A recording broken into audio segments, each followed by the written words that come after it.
And the taste, it tastes like bak kut teh of Singapore.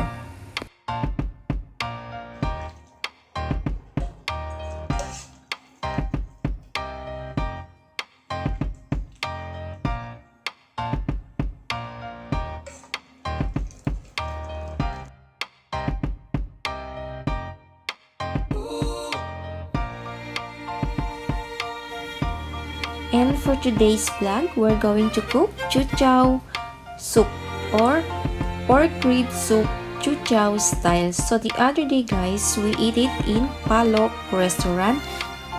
It's a Chiu Chow restaurant guys, and my boss ordered this kind of soup, and this time she asked me to cook it. What we need is spare ribs. So if you buy this spare rib, you need to choose with a little bit of fat, not yung sobrang lean, kasi pag lean po ang spare ribs, medyo matigas. Then I had the mustard or the whole mustard.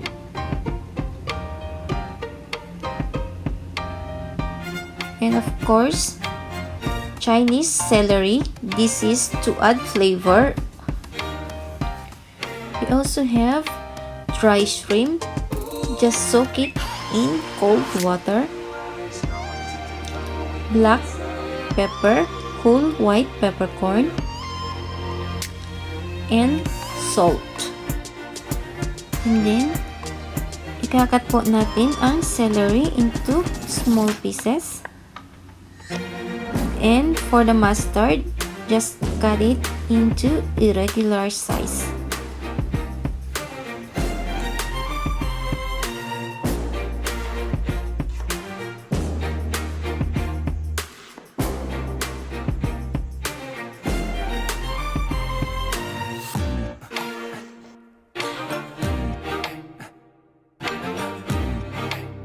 And next, in a boiling water, we're going to blanch our spare ribs.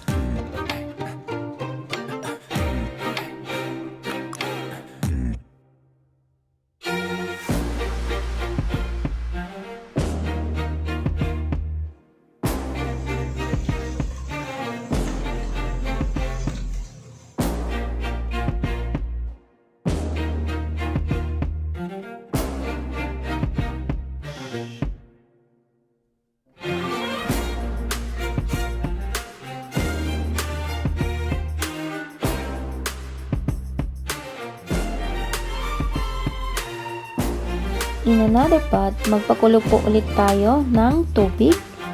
Then, add in the spare ribs.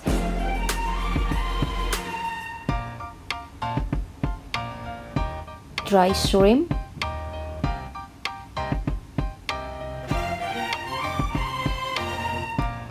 Whole white peppercorn.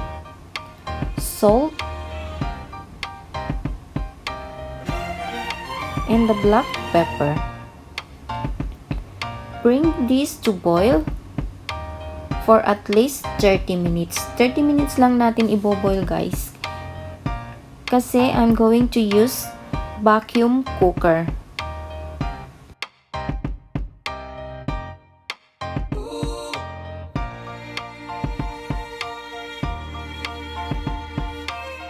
Ito guys ang gagamitin ko.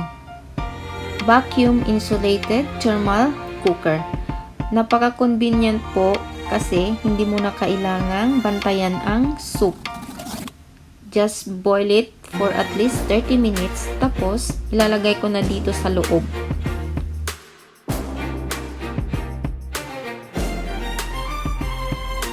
So parang thermos lang po ito guys. Ayan, ilalagay ko lang yan sa loob. Hayaan ko na ito hanggang kami ay kakain. So ang oras ngayon ay 2 o'clock. In the afternoon. Then, hayaan ko hanggang 5 o'clock. And then, i-check natin guys ang meat. So, mag 5 o'clock na guys. So, ibig sabihin, 3 hours na. So, ipapakita ko sa inyo kung malambot na ang ating spare ribs. So, bubuksan na po natin. Yan, makikita nyo guys. Ayan, mainit pa yung sabaw. So, kahit hindi mo ito i-heat up, pwede pa. Ayan, papakita ko sa inyo kung luto na or hindi pa ang spare ribs.